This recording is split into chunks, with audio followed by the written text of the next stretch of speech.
arrived, they were able to view the victim in the backyard by looking over a neighbor's fence, where they observed her laying there, obviously injured, with the dog still attacking her. They were able to gain access to the backyard by jumping over the fence, and once they jumped over the fence, they were able to pepper spray the dogs, who became aggressive toward them, to get the dogs to move away from the victim. Unified fire arrived. They were able to gain access to the backyard by, in essence, breaking the fence, so they could get back to the backyard and rescue the victim from there. The victim was transported to the hospital in critical condition while the officers were still on the scene, and animal control was on their way out. And animal control arrived. The dogs again became aggressive. One of the dogs that all these dogs were pit bulls. One of the pit bulls broke free as animal control was trying to secure it. Came at the officers, and the officers ended up shooting and killing that dog. Animal control was able to get the other dogs and take possession of the other dogs.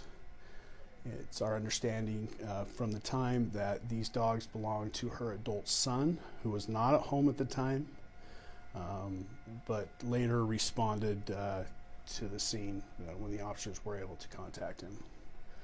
The latest information that we have is that the victim is still in critical condition in the hospital, and that one of her legs did need to be amputated, and she has several other wounds to her hands, her face, and her other leg. Aaron, Lieutenant, if the dogs live there, she knew these dogs. The dogs knew her, right? I mean, that's any idea of what happened, or is it just? At this time, we don't know what happened, right? We haven't been able to talk to her, and she was the only one that was there at the time, right? So we don't know what the situation was with how she came in contact with the dogs in the backyard, and for what reason that they attacked her. We don't know.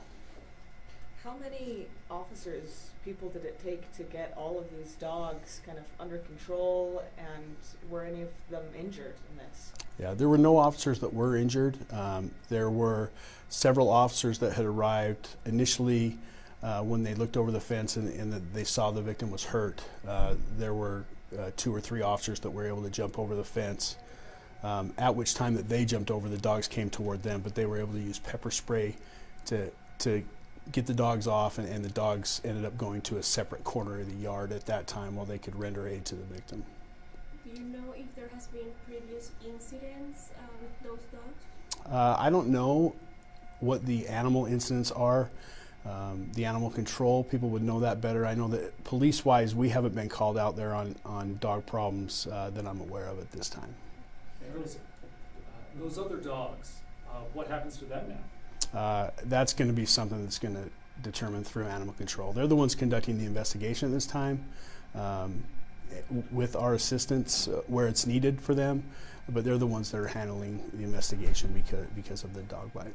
Aaron, it's a good thing she was able to call 911, it sounds like. Yeah, I mean, really, from the information that I have from the officers that were on scene, it probably saved her life, because the dogs obviously attacked her. They were able to get her to the ground, and she was seriously injured. And even when the officers arrived, she was still being attacked by the dogs. Could the son face charges, or is that not up to you guys? But could there be charges because they weren't registered with Taylorsville, from what I understand? Right. Yeah. Is there a penalty for that? Yeah, there could be charges, and all that would be handled and investigated through animal control. There are strong feelings that people have about pit bulls. In this case, the breed of the dogs, did it play a role in the attack and the severity of the injuries? We don't know at this time, right? I mean, there's a lot of speculation about breeds of dogs and things like that, but that's not something that we can answer. Do you know about how long between the 911 call and the officers arriving? I don't know the exact time. It was a short period of time, but I would say that it's going to be more than 4 to 5 minutes, right? So she was being attacked for a little bit. Aaron, that's terrifying. Yeah, absolutely. Yeah, had she not had a cell phone with her, had she not been able to call 911, I mean, there's a very likely chance that she would have been deceased. Any other questions? Thank you. All right. Oh, names, no names, or do you have names? Uh, Was that in the y- press release? Yeah, the names aren't in the press release. We're not going to release the names, I think, at this time. Easy one. But, yeah.